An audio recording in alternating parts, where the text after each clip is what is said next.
And now, ladies and gentlemen, we will continue on with the following session, that is the ASEAN, the Harbour of Investment. We have 5 panelists for this afternoon, and chairing the session is once again Desi Anwar of Metro TV. I'd like to invite Desi to please come forward, and also the panelists, Mr. Chris Kanter, Bapak Mahendrasiregar, Tan Sri Anthony Francis Fernandes, GV Sanjay, Reddy, and Dato Sri Dr. Nazir Razak.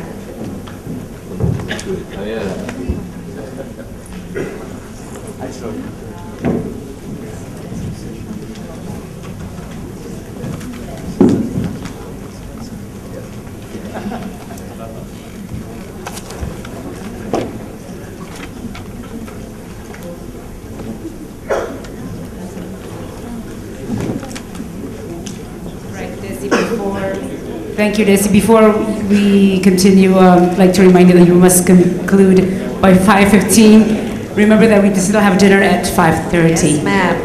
Thank you. Thank you. You have the floor now, Desi. Thank you very much. This is going to be tough because we have 5 very interesting panelists speaking on this subject. But very good afternoon again, and how are you? And it's, I hope you're not too tired of my face by this time. But how's the energy level?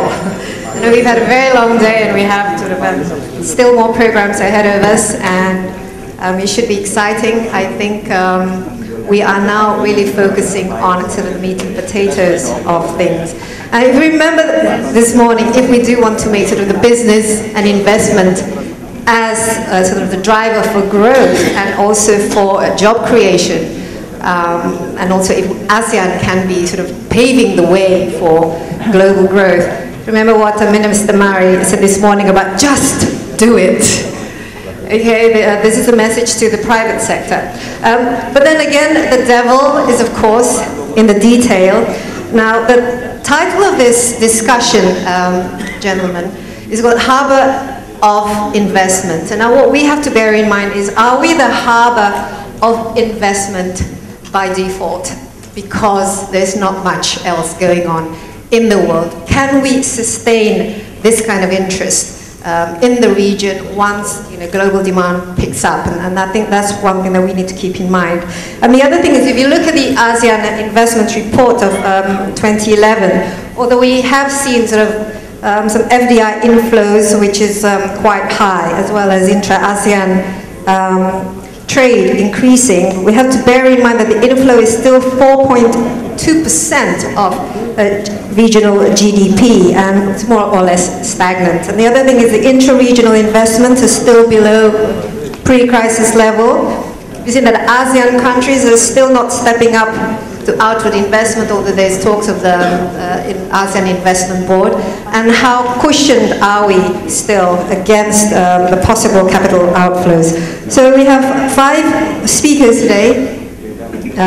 Chris Kanter, Chairman of and founder of GEPI, and also Vice Chairman of APINDO.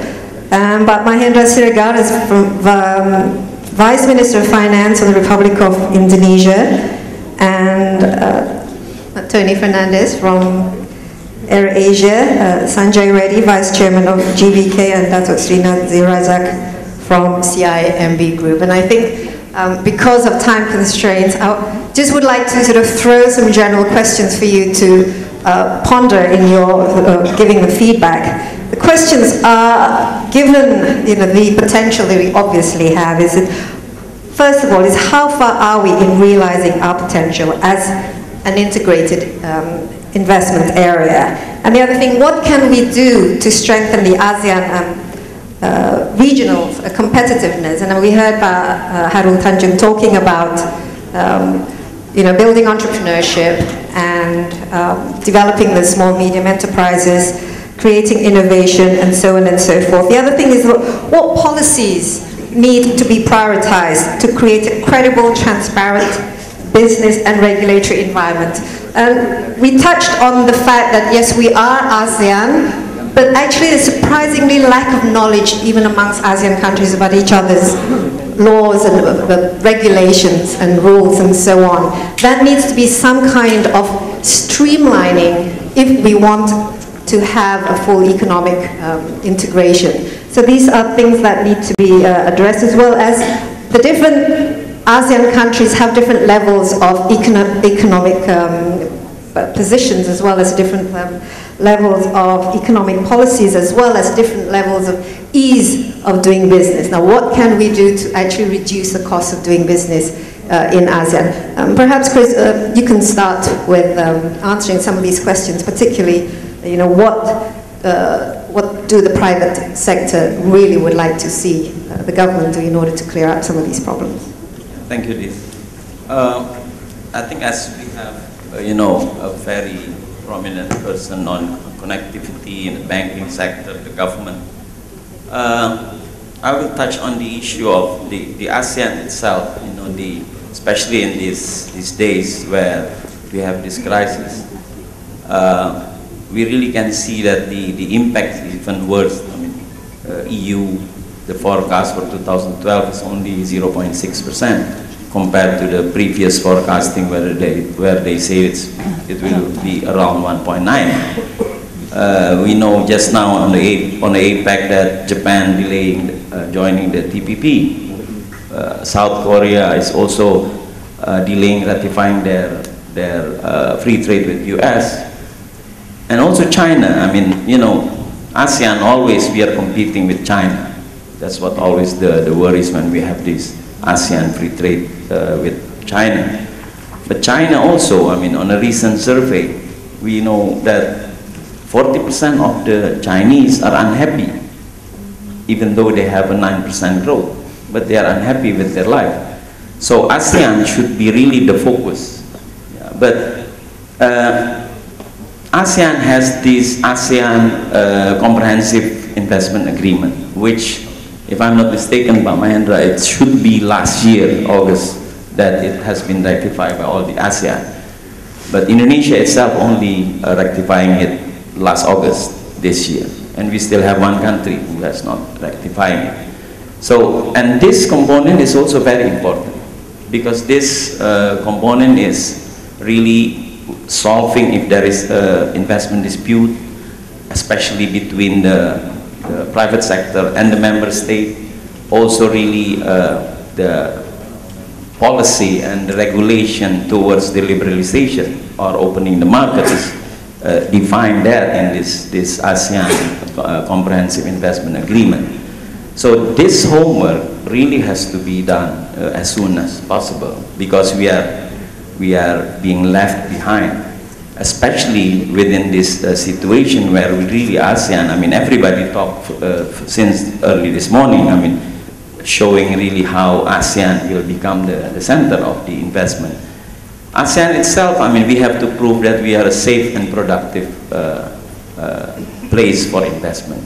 But we also have to prove that investment in ASEAN is not only for the short and mid-term, but also for long-term.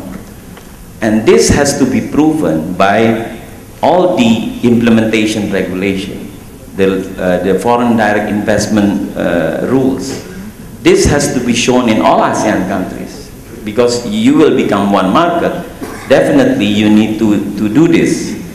Otherwise the investor will always have the other option, or will just go and on one individual countries. I mean, especially it is also being touched that these 10 ASEAN countries, it start with 1,000 to 40,000, the income. So the other thing is, I think what is also important that has to be touched is that nowadays the corporate strategy is going to the greener investment.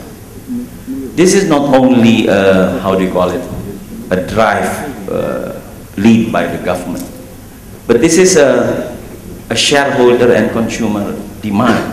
They demand for a greener investment. So ASEAN itself also has to show that the ability to make the ASEAN is the place for investment which is environment friendly. And all these issues, I think, has to be addressed and has to be, the preparation has to be done as soon as possible, because time is running very fast. I mean, you never know when Europe will rebound. Okay, we are still having the benefit of the problem that happened. I mean, we are all laughing when our colleague from Thailand, when he say, forget about Europe. I mean, But still, I mean, there is always a possibility that it can be rebound. So I think it is such a waste if all the ASEAN countries is not doing their homework in really making the investment, especially the foreign direct investment. Because the investment environment, if it's not friendly, even the domestic investor will invest abroad. I think all these issues is important to be addressed. Okay, Chris, just very quickly, in terms of priorities, but what needs to be done in order to create this area as a safe harbor of investment, especially as you know, as time is running out and we do need deadlines and lots of homework to be done, but perhaps you can just pinpoint some of the priorities that need to be addressed. Yeah, I mean, in ASEAN, in all the countries, of course we have to protect the small and medium enterprise.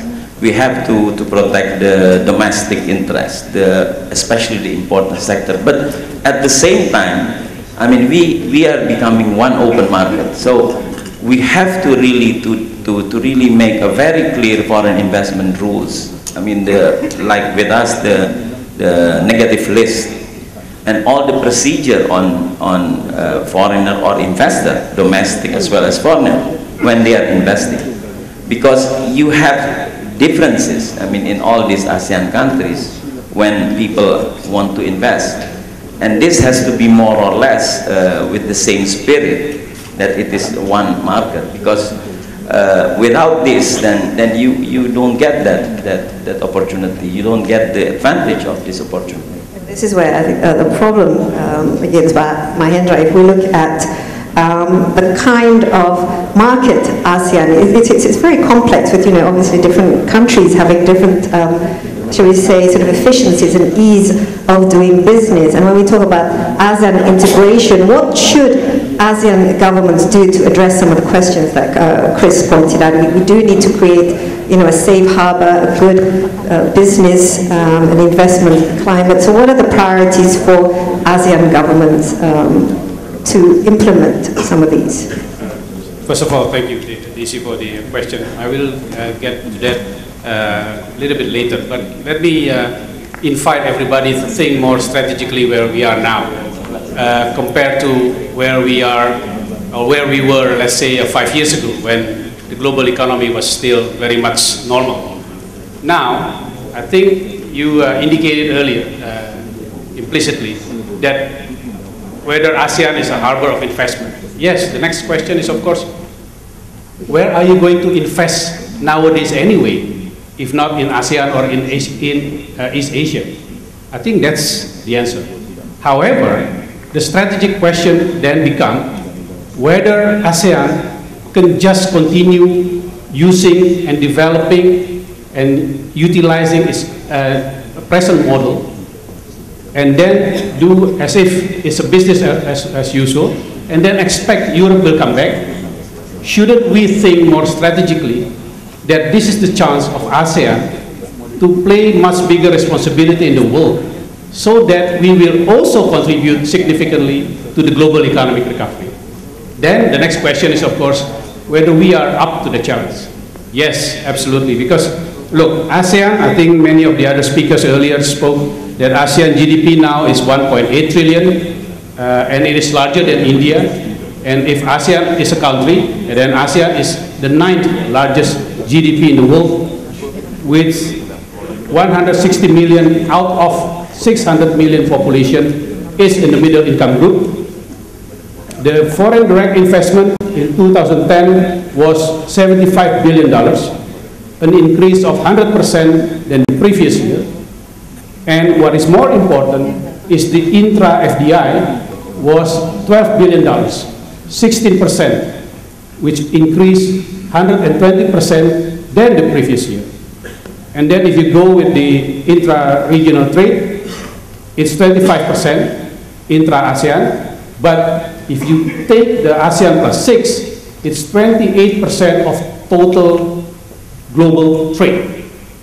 What is more important with regard to ASEAN and East Asia and its main emerging economies is that despite emerging Asia economy size in terms of GDP only constitute about 25% of the world's GDP, it has contributed about 55% of the global growth in the last 5%. Emerging Asia contributed 55% of the global growth in the last 5 years, even before Europe faced the crisis situation. So yes, we are up to the challenge. But then the next question, should we change the model? And of course, listening to Chris, the answer will be yes. Because what we are doing now is not sustainable. It is not possible one country or one region keep on exporting, keep on building up their foreign exchange reserves, keep on enjoying surplus of current account, while the other parts of the world keep on importing, keep on making deficits, and keep on building up their public debt. That is gone. Unless we want to see the boom and bust economic model again. The second one, even within ASEAN, gone the days where we only focus on the trade and investment liberalization without caring of the whole participation of the countries and the people to enjoy the benefit of the economic growth.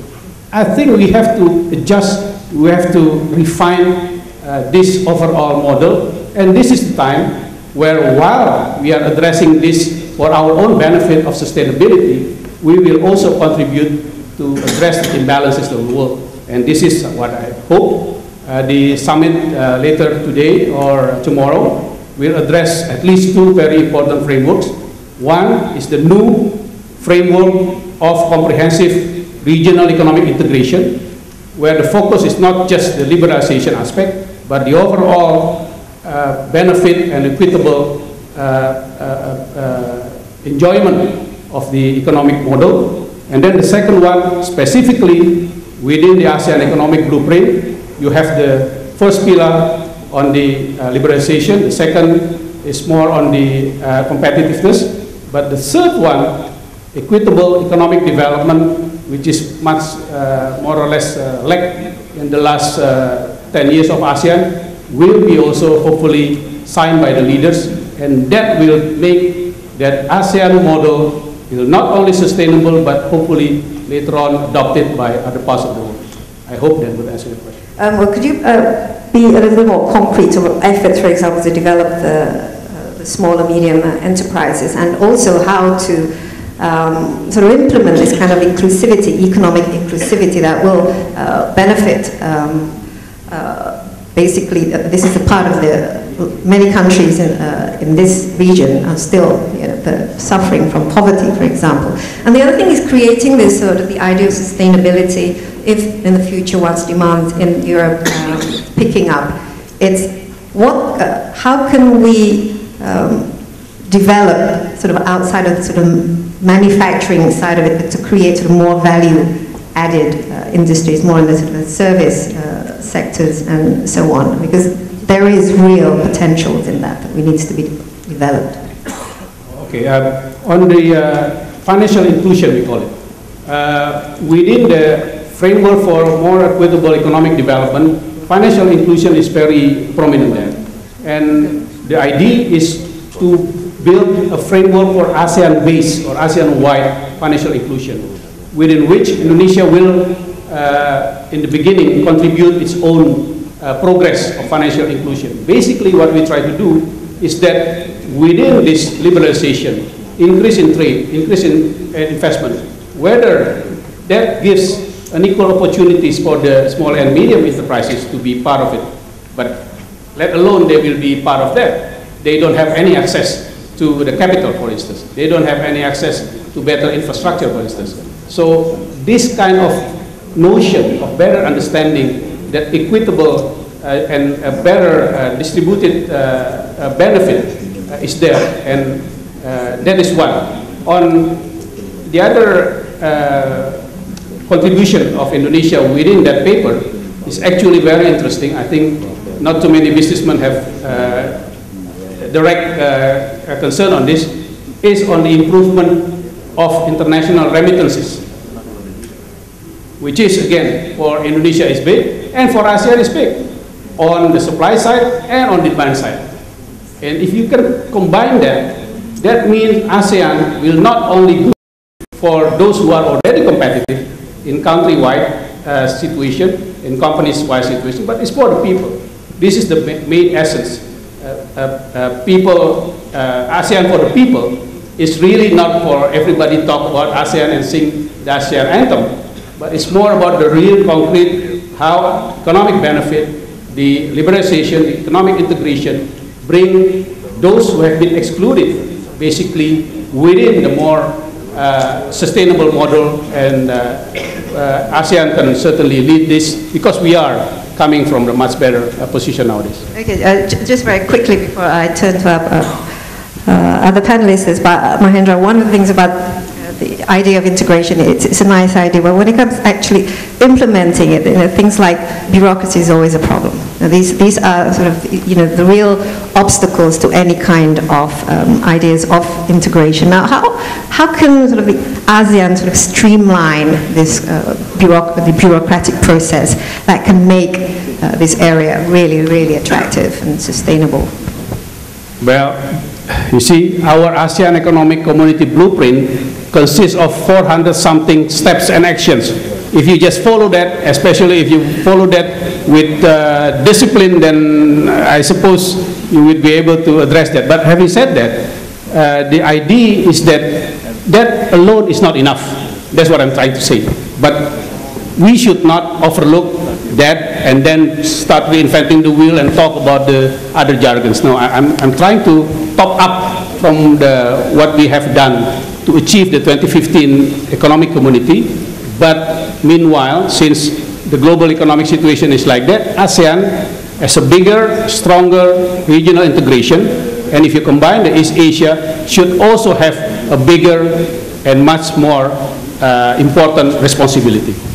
Well, I mean, we've seen how difficult it is to just even implement, infrastructure projects because of, perhaps regulatory problems or just the sheer bureaucracy of the thing. Perhaps, Tony, how, from the private sector point of view, I mean, in terms of the ease of doing business, particularly, for example, Malaysia, doing business with Indonesia, perhaps you could sort of give us a feedback. What kind of sort of business climate that would be ideal for the region to actually, improve and strengthen intra-regional trade, increase competitiveness, and also just basically creating the domestic ASEAN demand, so that we don't have to sort of rely too much on what's going on outside in Europe.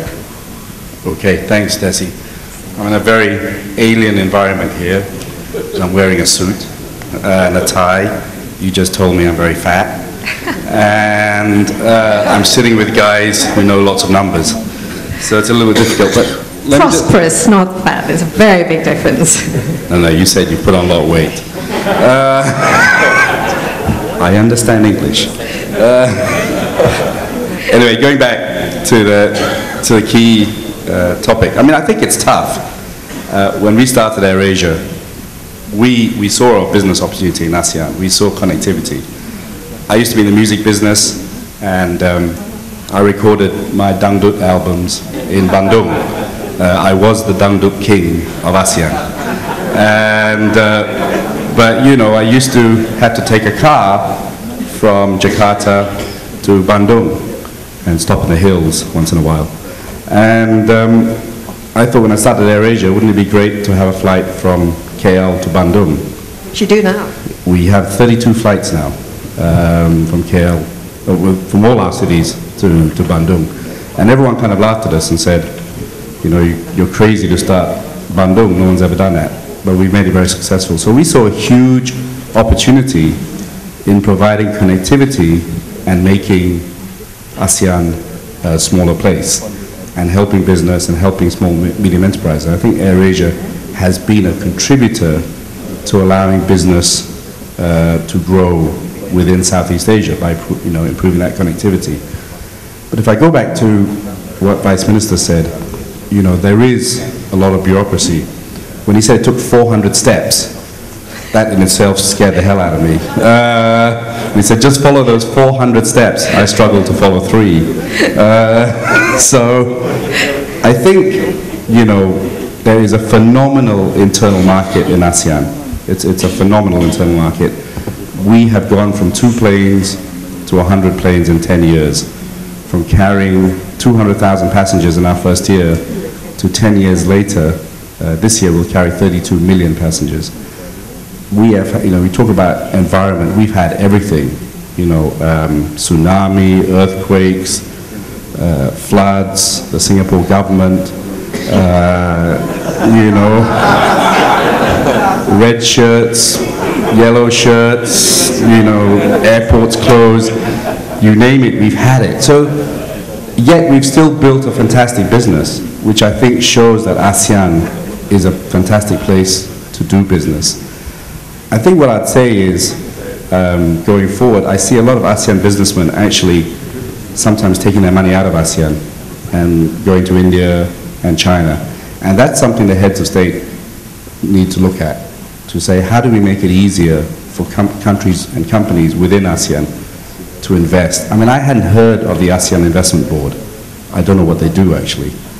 And, you know, there's not enough branding on ASEAN either.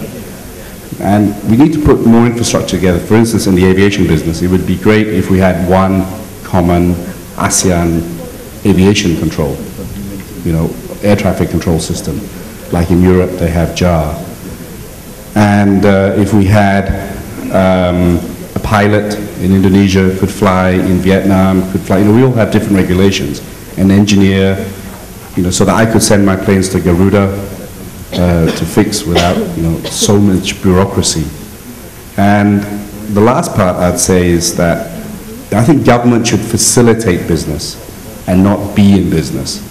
I think that's one of the big issues. Or be obstacles to business. Yeah, by being in business, there generally are obstacles. So, you know, that I think is a great opportunity. You know, I read a great article. Emir is sitting over there, one of the few airline CEOs that like me, from Garuda. And well, then he's just started his low-cost airline called CityLink, so he may not like me soon. But when we destroy him, he'll like me again. So, sorry, I would say that how do you see competition in this region? Is it sort of, you know, healthy competition? I think Indonesia is one of the best countries, actually. And I think the aviation industry has grown to the credit of the government because they've allowed it to grow. And I think consumers and tourism in Indonesia is at its best time because the Indonesian government has allowed tremendous competition, and you haven't had Emir trying to stop everyone else. In fact, his article was fantastic. He said, I'll take this job, and he's a model to everyone in Malaysia. You know, I sent his picture to everyone in Malaysian Airlines. Because he says his key statement was, I took this job and I told the government, stay out of this, and then I'll be able to turn it around. So I think ASEAN governments need to trust entrepreneurs like Khairil and low-profile Peter Sondak, and new entrepreneurs that come through to allow this a fantastic economy to develop. And I think that if we can see, I think the most important statement that I picked up today was Vice Minister saying that we're the 9th biggest country if you put ASEAN together. How do we create an ASEAN stock market?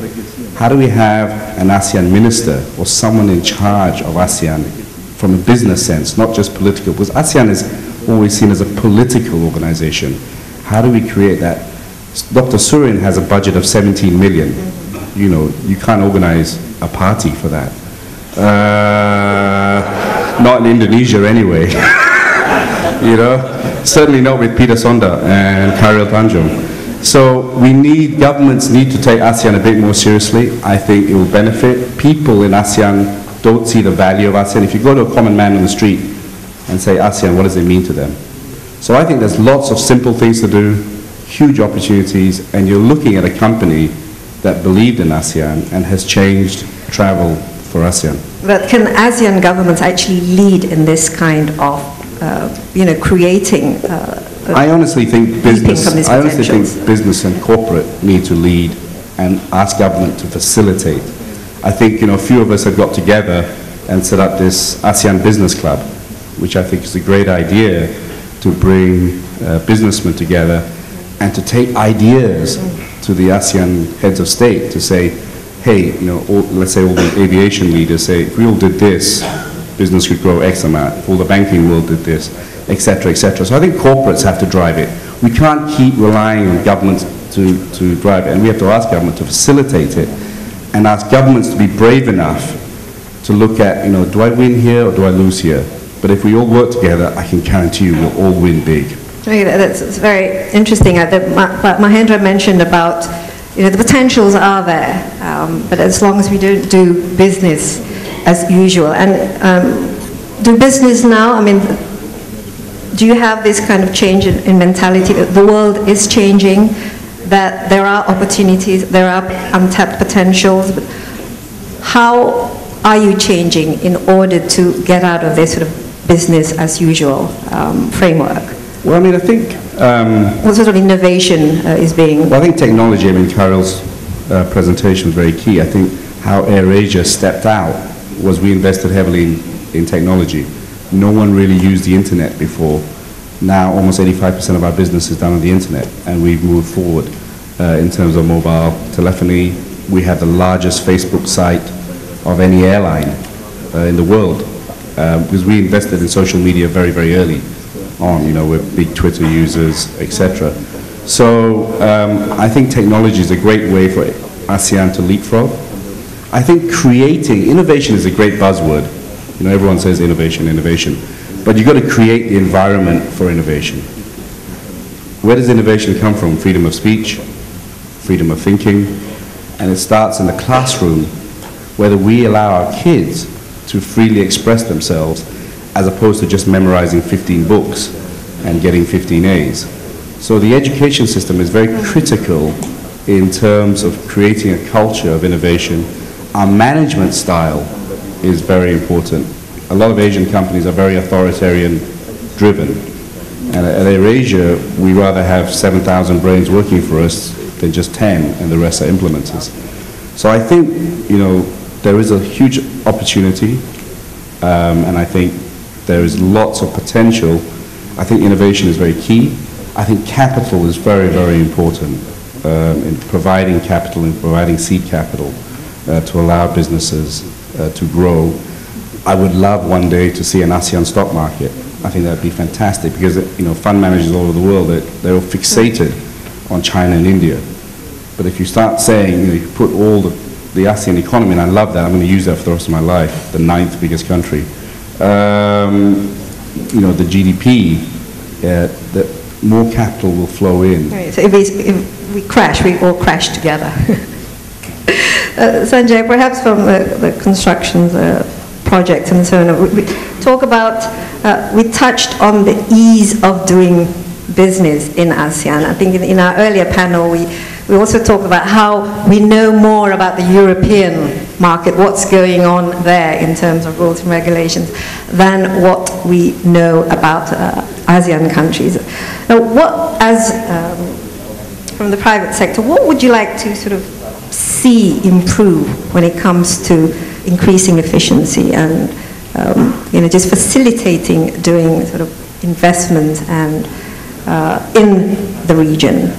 Because we often talk about the sort of one-stop service, and you know, you can get licenses and so on, and very, very quickly. But then every country has its own pros and cons when it comes to ease of doing business. And perhaps you can also mention about the ease of doing business with Indonesia, for example. Sure, Desi. First, I would like to start off with two disadvantages. One is I'm the only panelist sitting here from outside the ASEAN. And secondly, according to the conference book, I'm a professor from Harvard and Princeton, which unfortunately I'm not. So I just thought I'd give the audience just a 30-second update about our company. We're an Indian company. GVK was primarily focused on infrastructure in basically power plants, oil and gas, coal, as well as roads, ports, airports, all private investments. We're not in construction. We basically build, own, operate these projects. We're also in Australia. We're setting up the largest coal mine in Australia. It's a 85 million ton coal mine per year with a 500 kilometer rail and 70 million ton port, about a $10 billion investment. And last year we've gotten into Indonesia. So it's been quite an interesting journey in Indonesia. It's quite interesting, the subject of this discussion, harbor of investment. I think that by itself speaks a lot. You know, when you talk about a harbor, you need a very calm harbor if you want ships to come in, your investment to come in. And there has to be a lot of clarity and efficiency in a harbor, and that's what I think we need to focus on. Again, when we're talking about ASEAN, from my perspective, every country is different. I mean, we are looking at Indonesia, and when India is such a big opportunity, it's $1 trillion opportunity for infrastructure. Why did we look at Indonesia? It's primarily the opportunity. We see great opportunities in this country in infrastructure and resources. And that's why we've gotten into this country last year. So I will not focus that much on the positives. I'll just focus on some of the issues. I think the key issues that I would like to focus on in terms of what needs, especially from an infrastructure area, is number one, regulation.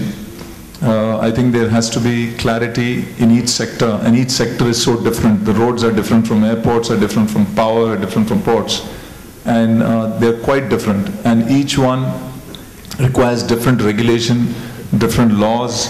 Most, at least from my experience in India, the laws are quite archaic in India. I think, you know, even in Indonesia, they're very old laws. They need to be changed. They need to bring in better transparency, clarity, etc., etc. The second issue which I see in infrastructure development is basically relating to land. Same problem like in India. We have serious issues of land, very small landholders, basically landowners have heavy influence on politicians. So Indonesia also has a similar situation where without land, and there's a road being built in Bali, for example, to connect Nusa Dua to the other part of Bali, and basically I'm told that the land has to be acquired by the private sector, which I found very surprising. I mean, for example, in India, all land is acquired by government for an infrastructure project and given to us. Otherwise, I don't think we can ever build a road project. So I think those kinds of things have to be put in place. Financing in terms of capital, there are certain things like international banks who want to finance projects require as basic fundamentals to bring in billions of dollars of investment, and that's an area where I think there are some laws that need to be addressed and changes to be made. And last but not the least, it's a general thing about the laws of the land in terms of your court system and things like that. But these are all very big issues. I mean, they're not so simple. I mean, you know, they need to be really addressed threadbare. And I don't think we can get it right first time. India has opened up infrastructure investment for 20 years now. This is the 20th year. And I can tell you we are still learning. We're not even, you know, in a stage of implementing a lot. You know, there's a hell of a lot that we're still learning. So I think what I feel is also that maybe ASEAN, of course, is a big region, but maybe most of the audience may not know India is closer to Indonesia from this convention center than the Bali airport. It's 14 kilometers, the distance between India and Indonesia, because of the Andaman Islands. It's only 14 kilometers from Indonesia. So therefore it's a a neighboring country, and we've gone through a lot in 20 years. So maybe it's a good place to learn as to what not to do, and so that one can leapfrog, because the issues are very similar that I see, what we've gone through in India in 20 years, and when I look at projects here, some of the issues are very similar. So I would say that there's a lot that needs to be done like any country in the world, but the opportunity that we see is phenomenal. The most important thing is people are extremely welcoming, government is welcoming.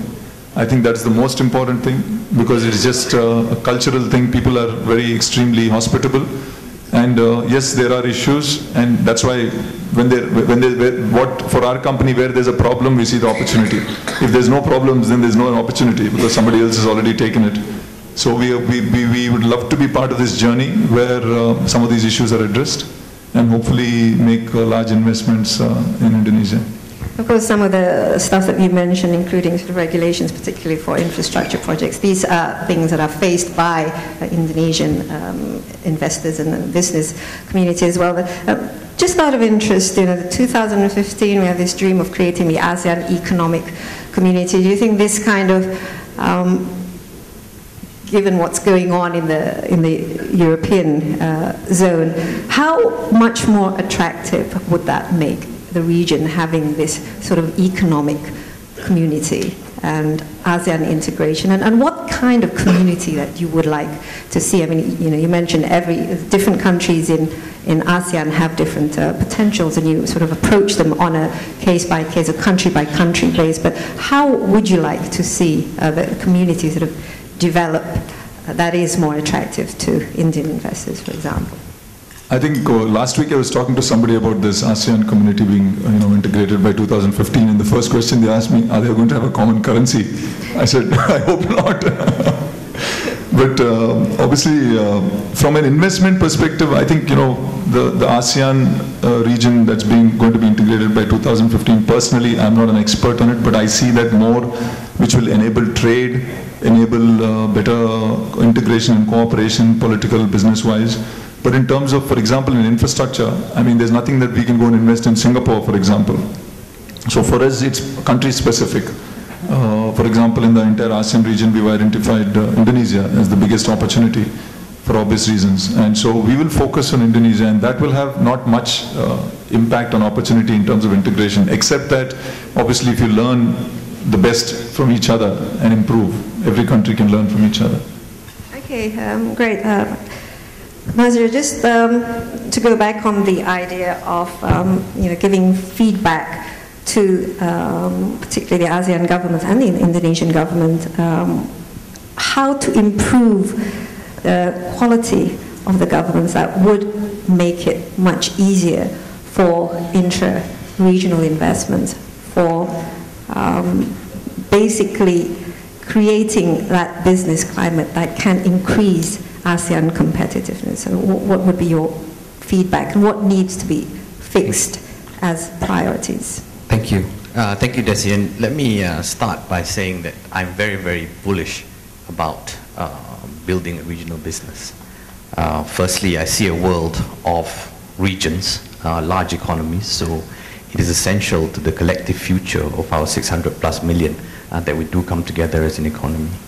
Secondly, we have this experience of building CIMB Group across the region, a very positive experience of synergies across borders, people coming together, positives on revenues, positive on costs.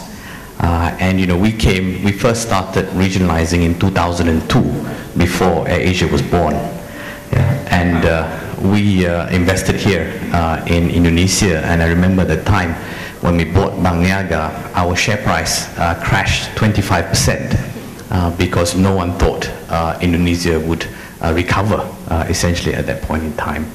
And so, we've been very focused on building a business. We've completely aligned our business models with ASEAN.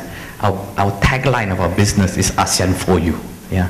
Whilst so I just put that backdrop before I start attacking the whole concept of ASEAN.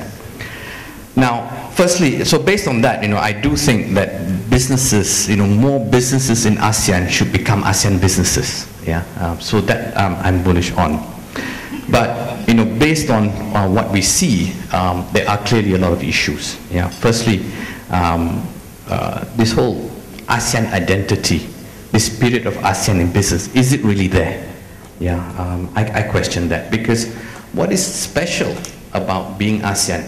The leaders come to Bali and wherever else they go to, and then literally they go home, and there's very little follow-up. Yeah, and I agree with Tony that perhaps there should be, each country should have an ASEAN minister who then promote ASEAN for the rest of the year before they go on the next junket. And I do wonder whether being ASEAN, yeah, when you do business in another country, is positive, neutral, or negative. Yeah, I wonder sometimes when we bid for businesses as an ASEAN company, whether it's positive, negative, or neutral. Yeah, I wonder if people in ASEAN would, in another country of ASEAN, would rather HSBC succeed or CIMB succeed. That I'm not sure. Yeah, and I really would like to think it's CIMB, of course, but unfortunately I think it's actually HSBC.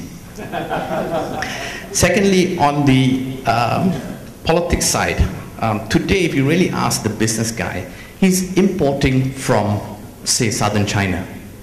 Without tariffs, without non-tariffs, it is going to be cheaper by 2015 that he imports from Bandung. Is he today preparing or changing his supply chain? He is not, because he doesn't really believe as AEC 2015 will come in the way that the governments are describing. There isn't confidence that 2015 will happen in the way that governments are saying. You know, and every time we get statements or policy changes that are negative to ASEAN, this suspicion grows, you know. And, you know, I totally understand Pak Gita's statement the other day about BlackBerry RIP, but the effect it had on ASEAN was tremendous. You know, a lot of my clients are saying, whoa, this ASEAN is a problem. When BEI came up with this whole new ruling on, potential ruling on bank ownership, for instance, then, you know, bankers across ASEAN got together and said, whoa, you know, is this, is ASEAN going to be, is banking going to be part of ASEAN coming together or not? And, you know, so I think this whole idea of, at the ASEAN Business Club that we're having now is very, very important, where we're going to have roundtables on by sector. Yeah, Tony is going to host the first one, which is on the aviation sector, and we're going to have it for banking and other sectors, where businesses will come together, sit on a round table, and really air publicly about what are the barriers to business. Yeah, and I think different sectors have different issues, and I think we look forward to this forum being very, very powerful. And, you know, then it answers your question that I really do think that, you know, governments putting these rules, bringing down tariffs, etc., will be meaningless if businesses don't create value as a result of AEC. Yeah, there's no point announcing tariffs and all that, but if businesses are not coming together, there's no more trade, no more investments between us, it will be meaningless. So it is important that businesses really take advantage and prepare for ASEAN today, and that's why we got together and put up this new ASEAN Business Club. Sorry, Desi, perhaps you could highlight to us some of the, you know, the impediments to the financial and banking sector when it comes to... Well, today in banking, it's very clear, you know, I presented in front of all the deputy governors recently. I told them straight off, I said, I'm doing business cross borders. You have restrictions of movement of people. Yeah, for instance, to Indonesia, I couldn't only second people up to level 1. There's restrictions on hubbing of operations, which is very essential to creating value. That means across ASEAN, AEC says single production base. That means where it's cheapest for me to put up my back office or my call center, I should be able to. But the rules today, there's no plan for whether that will be available or not. There's restrictions on movement of information. I process credit. There's a credit center I have in Singapore. They're the most difficult people, so I put it in Singapore. And yet today, I cannot pipe information from countries to Singapore to process credit. So many, many issues. And the good thing is that the governors have come together after that and said, look, in principle, they want to come up with an ASEAN banking framework. Yeah, but I understand there are a lot of countries who are resisting this ASEAN banking framework. But you know, I hope that happens. And another thing is, you know, the regulators have come together and says, let's set up this cross-trading platform between exchanges. Yeah, it's a waste of time.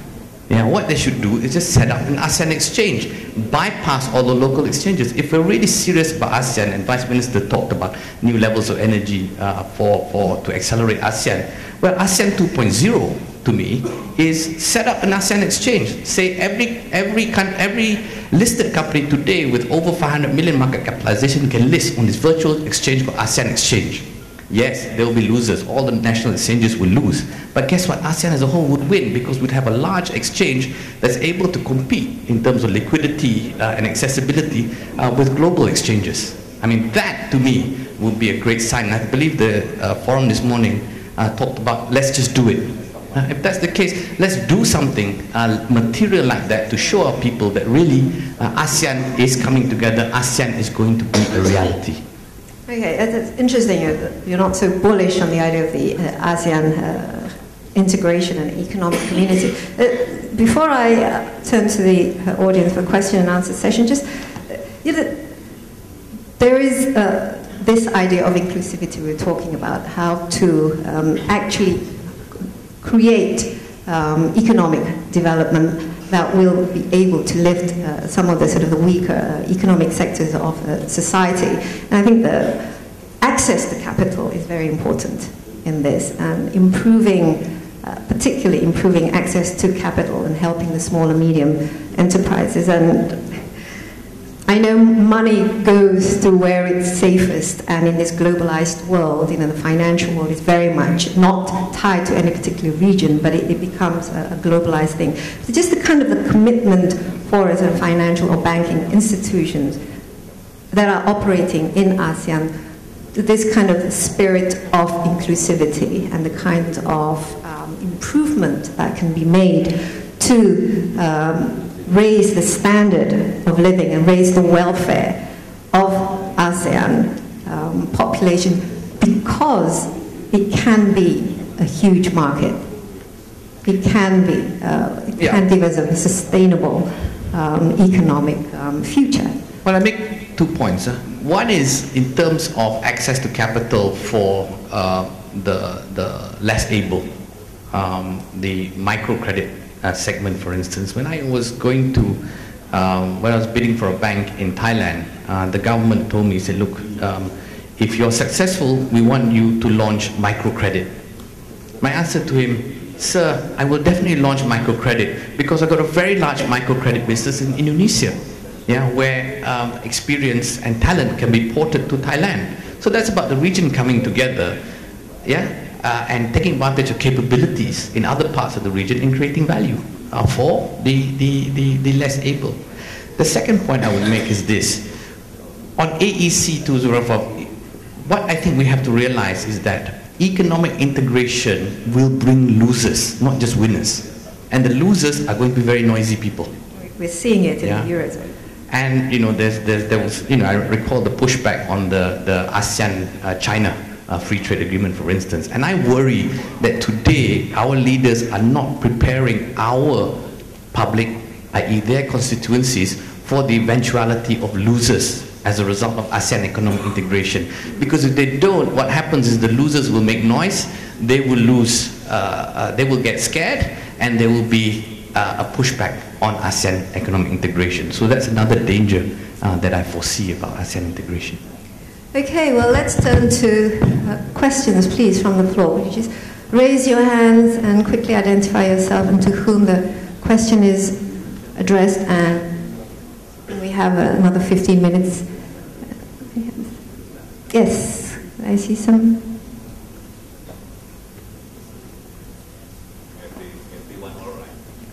Is everybody still awake, by the way? Risti Permadi from University of Adelaide. I guess if I can summarize the talk, there are two issues. First, the governance, who will take the leadership role? Would it be the business communities, or just like what Pak Emersha say, you know, I take the job and then, you know, the government should stay out my way? Or should we just wait for the governments to make a change? And the second one, well, each government has its own homework, but the question is, who are the teachers, and will the government get punishment if they don't do the homework? I guess that's all. Thank you. Okay, Chris, would you like to start? And then maybe Mahendra, you can. Yeah, we have heard the experience by Tony, by Dr. Nasir, the problematic on this ASEAN, even though we, since in the morning we said that it's such a very powerful region, such a very attractive region. But I think what we have to realize is that in ASEAN, most of the governments are democratic government, at least the majority. And it will come that it will be all democratic government. So when you have a democratic government, it's the people who decide. Yeah. So Dr. Nasir mentioned about the losers, which will become very noisy, and it will attract the parliamentarian. when you talk about this ASEAN, it has to be in a comprehensive way. I think that is why I don't know the 400 steps that has to be taken. It's a huge, but I can imagine that is also why I think Tony is proposing that there is an ASEAN minister in each country. But let me give this example. I mean, it will be very positive, very productive if AirAsia is flying from Sumatra to Papua, Papua to Kalimantan. But it will be, let's say, acceptable if he's also carrying mostly Indonesian worker who's working from Malaysia to Singapore, from Thailand to Indonesia. Because, I mean, when we talk, for example, with our parliament, talking about this liberalization, all the thing, they always have a say like this. I mean, within this region, ASEAN or any other region, they love the investment, but they hate the people. So this you have to solve, of course, and you have to make it comprehensive. Then I don't think people will matter whether all is CIMB Bank, you know, all over ASEAN, all AirAsia or Garuda. At least they will have a choice. They will have a very competitive rate. They will have a very good service because everybody will compete to each other. But they also can work everywhere. This you have to provide. I mean, the comprehensive thing. I mean, if you try to solve, you know, one by one, this framework, that framework, this framework, then of course the others will just shout and you know, and as you said, I mean, they are very noisy, the losers. I think that because they're not ready issue. to compete. I mean, that's yeah. the problem. I mean, they will. Some are more ready to because compete. at the end, it's the people. That's why I think it is being called ASEAN community. So the people has to feel the benefit. So you don't just take away the opportunity from some sectors, but you also have to give more opportunity. And if you have really trade, free trade, you have all connectivity, is all the air is open, you also have to provide that people can work everywhere within ASEAN. And I think if that can be achieved, then we really can have the benefit. The problem is when the leaders set up this 2015, okay, they are government, but some of them is not even governing anymore, you know. So you have to be realistic.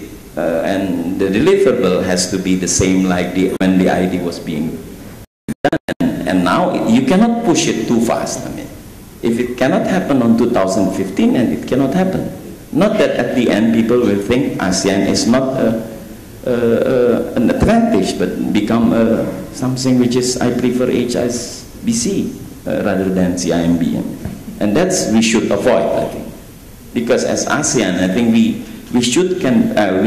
definitely can become easily together compared to other regions. Okay, Mahendra, perhaps you'd like to, you know, the idea of the government should just facilitate and, you know, let the business do their work. So. Yeah, I think the idea is, of course, government needs to provide policies that would be conducive to the overall investment environment. And then, of course, on the other hand, also facilitate the business needs so that it could go much more efficient and much more competitive. However, within that mindset, we have to understand that what policies need to be provided. Is it only for those who would be able to compete in a more equal level playing field, or it would also take into account those who are not yet ready due to the constraints that they have.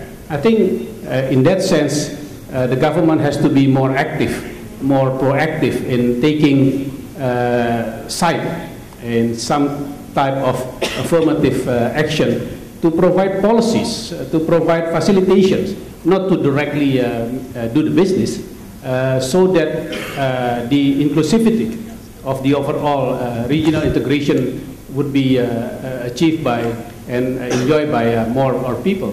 And I think this is also what we need to understand from the, what I hope, from the business perspective. The strength of ASEAN is, and I think in all emerging economies, it's the middle income group.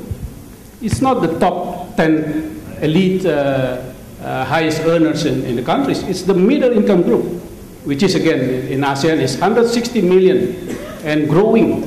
And 160 million is already 3 times of what happened 15 years ago.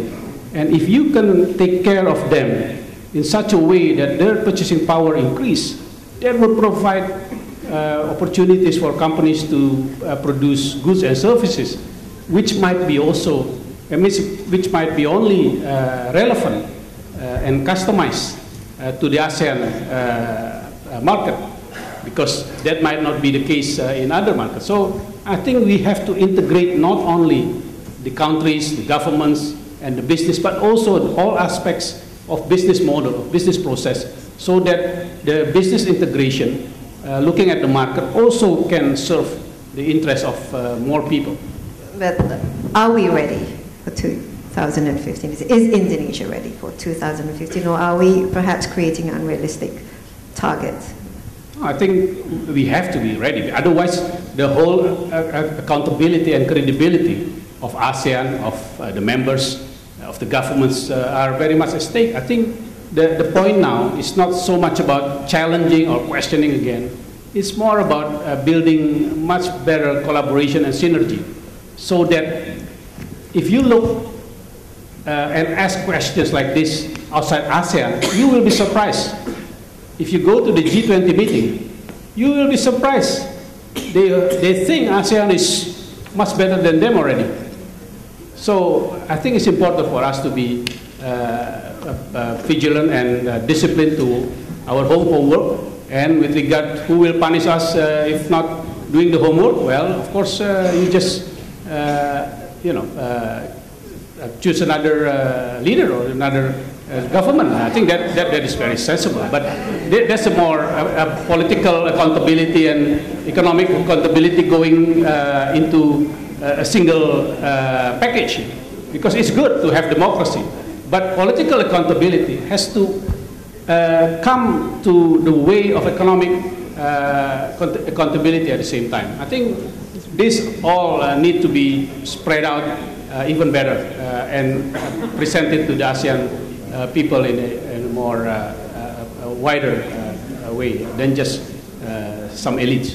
And implementing the 400 steps. Yes, sir. Maybe we should take a few at the same time. So there's a gentleman over there, and then we have a couple of hands over there. Can I start then? Yes, go ahead. Okay, my name is Michael Olsson from Swedish Business Association. One reflection and one question to the, finally we have a panel here with businessmen and less government officials. One thing that is missing in all these ASEAN talks is that everyone expects governments to do everything. Now, experience from Europe is that if governments is doing everything, nothing happens.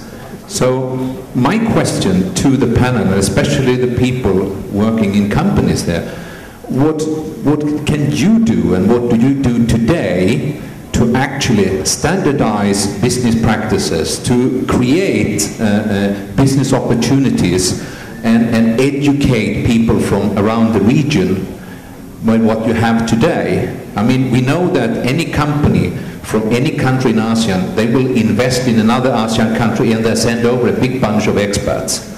There is a very low trust between the countries in ASEAN on using local talents. And the knowledge transfer within ASEAN is fairly low. And all this complaint comes, American or European companies is not transferring knowledge, they don't feel confident and so on. Now, in ASEAN you have this huge opportunity. The governments want to move these 10 countries together, and there is a chance for you to have, instead of selecting from your country's pool talents from the whole ASEAN region. But I, who've been here in Indonesia for 20 years, I can't see this. And so I directly ask here, you businessmen there, what do you do and what do you think that you can do without the government to make ASEAN happen? Thank you. Okay, we have one hand over there, yes. And then I think there's a lady at the back.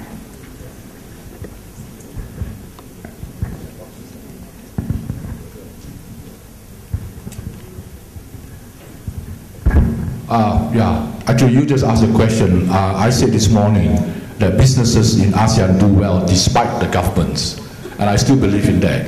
What I'm trying to get at is we haven't had as much support from the government in the way that the businessmen understand it. What has to happen is something like the ASEAN Business Club. It's real people doing business telling the government, this is really what we want, not 400 rules and all that. Give us 5, 6 things like easy visa, permanent, 1 year long time of visa if we're doing business, education system that spreads across ASEAN and things like that, which makes it easy. You don't need a lot of high-flung priority master plan statements and all that. Second thing is, we recently created an ASEAN Infrastructure Fund. Who is administering it? ADB. Why can't the ASEAN governments collectively, within the wisdom they have, administer it? The reason I say this, 7 years ago I did a study in Indonesia. What Indonesia lacks is the flexibility in your regulations to let the pension funds invest in infrastructure bonds and things like that. Your rules do not allow that. You don't need another fund from ADB to do it. Simple things like that, which we in Malaysia have done. I presented a proposal 7 years ago. Your Jamsotech and all can't invest in long-term bonds and all that. So that's why you look out for external funds. Why go to all this trouble? There are all these mechanisms within ASEAN. Singapore has done it, Malaysia has done it. The third point I want to add is that, again, it's not criticism, is the private sector knows what to do despite not having the help. But the governments in the summits and all these meetings could do much better to engage through either ASEAN minister or to talk to the private sector, say, give me 5 things that we need to make you happen. And one of the things I think will happen is what Tony said, an ASEAN stock exchange or something like that, so that people don't feel this is Malaysia, Thailand, Indonesia. That underlying tension is there, despite the gentleman from Bali saying that we have an ASEAN spirit. It's harder to get businesses among our ASEAN brothers and sisters than it is for a Chinese or Indian company to come within ASEAN. That unfortunately is my experience 8 years running around ASEAN. There's still this nationalistic sentiment that can only be dismissed if people see the common benefit that they share. And that's an example that AirAsia has done. But more can be done. Right now they see, oh, this is a Singapore company. Do you know that in UK, none of the utilities are controlled by the UK people? They're controlled by the French and German who they hate in rugby and soccer. But they don't have a problem with the efficiency of the Germans in running the utilities or the French. So why can't we have that within ASEAN? That's all I'm asking. Okay, thank you very much. One last question. We had the lady at the back.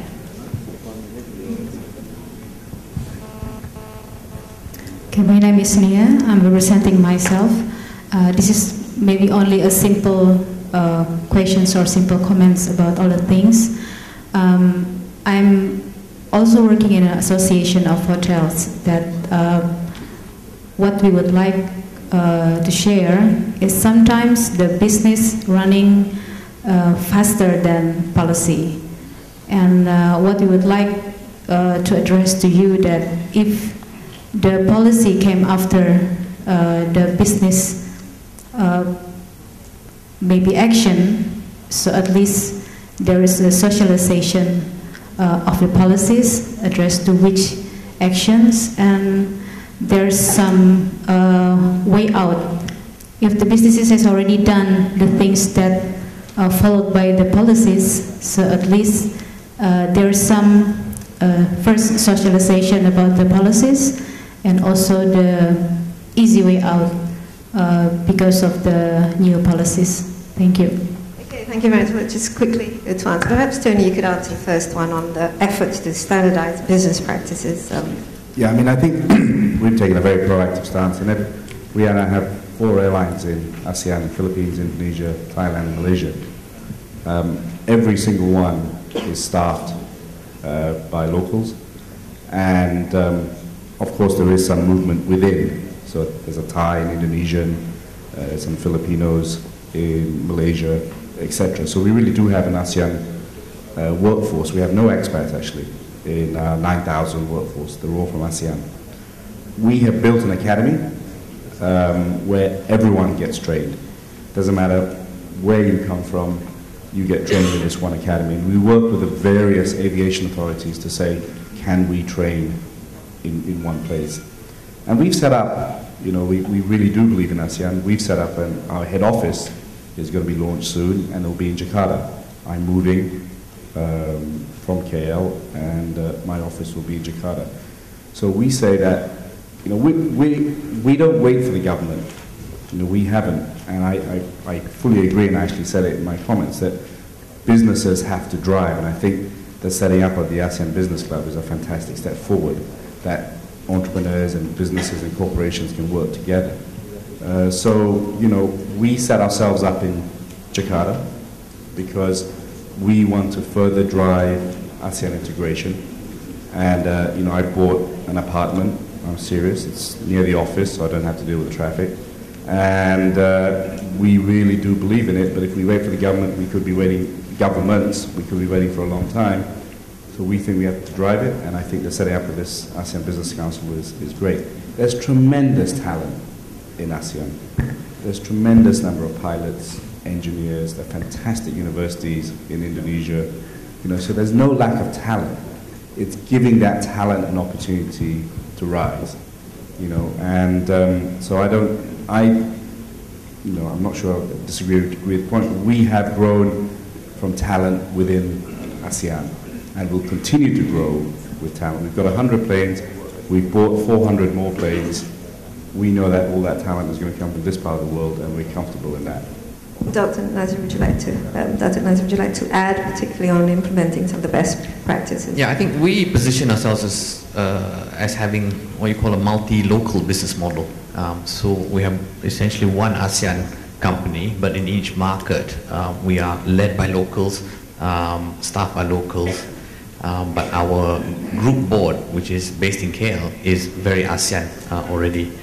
And the senior leadership of the firm is also very ASEAN. So we really try and treat ourselves as being truly one ASEAN company. I think you want me to address the other comment? Yes. Yeah, on Sengkok's comment, I think my view is, I agree with him, and if I could ask the governments to do one thing, is, you know, in that room across the road, really ask themselves the hard questions about ASEAN economic integration. They're all nice guys in there, you know, they're very reluctant to actually address hard questions.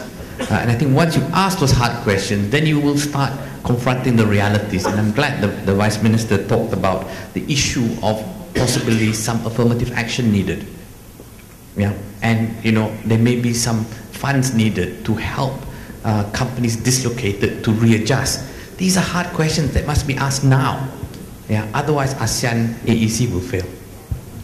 Mahendra, perhaps, just go back to this idea of how to make doing, you know, business easier in this region, and the idea that there has to be some, you know, better engagement between policymakers and the private sector, just to iron out some of these misunderstandings, and also the better communication of policies, particularly in situations where businesses are actually getting on with business, and then the policymakers are sort of trailing behind. And then finally, I think you could also answer about the infrastructure fund. Yeah, if I may answer the last question first. On the ASEAN Infrastructure Fund, this is what happened. For individual infrastructure development, of course, each country is responsible to try to generate fund and then channel that to the respective projects. But what we have in mind for the establishment of the ASEAN Infrastructure Fund is really to support the cross-border connectivity or interconnectivity. Then of course it's not only one country or one government responsibility to build that. And of course it's not always easy to find the commercial feasibility of cross-country connectivity infrastructure. So this is where we need to establish this ASEAN Infrastructure Fund. The point is that every year in the next decade, all ASEAN countries together would need at least $60 billion investment per year for infrastructure. So the point of having the ASEAN Infrastructure Fund is not to cover this, but this is the government share in mitigating the risk within the quite difficult and challenging cross-border infrastructure projects. So that's the idea, and of course we at the first step have contributed not much up to $500 million, but the idea is to leverage that to an extent of $20 billion gradually. So that's why it's different. While individually Indonesia, like ourselves, also developed new system or renew systems where the government can also contribute its part in mitigating the risk, in also sometimes identifying the financing and the equity required, again, to signal that government is committed to that particular projects. So the public-private participation projects would be more bankable as well as feasible.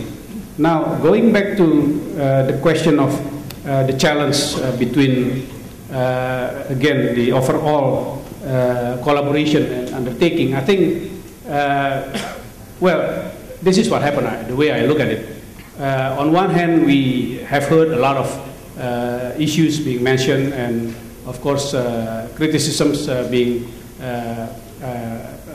suggested, and ideas been given. But I think the way I look at it, this is a good problem. This is a problem of ASEAN economy growing fast in the last 2 decades and going hopefully for the next 2 decades. This is not a bad problem like what happened in other regions, where the problem comes because everybody is collapsing. This is a problem because everybody is growing faster than even expected by themselves and by others. I hope that also the case with regard to AirAsia, to CIMB, and also to our infrastructure. It's not that we have one of the best airport in the world in Cengkareng, but what happened, we expected 10 years ago that the maximum capacity of Cengkareng would only be utilized in 2017 to in year 2017 and 2020. But in fact, it happened 10 years before that. So yes, of course, then we had the Asian monetary crisis. But what I'm saying is that this is a good problem, that this is a good challenge. If we can tackle these challenges and do it collaboratively, and I think this will unleash really the situation of ASEAN economic growth that even go beyond what we have enjoyed up to now. So that is what I want to share, and I want to believe that ASEAN can do. Okay, and on that bullish note, we do need to wrap up the sessions. But, let's hope that we can actually live up to our potentials. I mean, if this is a harbor of investment, let's make it a very safe one, a sustainable one, and ones where ships would want to dock for a very, very long time. Let's give big hands to our panelists, Chris Kanter from APINDO, MahendraSiregar from Industry Finance, Tony Fernandes from AirAsia, Sanjay Reddy from GVK, and last but not least, Datuk Sri Nazir Razak from CIMB Group. Again, gentlemen, thank you very much, and I would like to return this to Inez for our next program. Thank you, Desi. Thank you once again for keeping the time on schedule. Ladies and gentlemen, before our panelists, leave the room, we would like to present a token of appreciation to our panelists.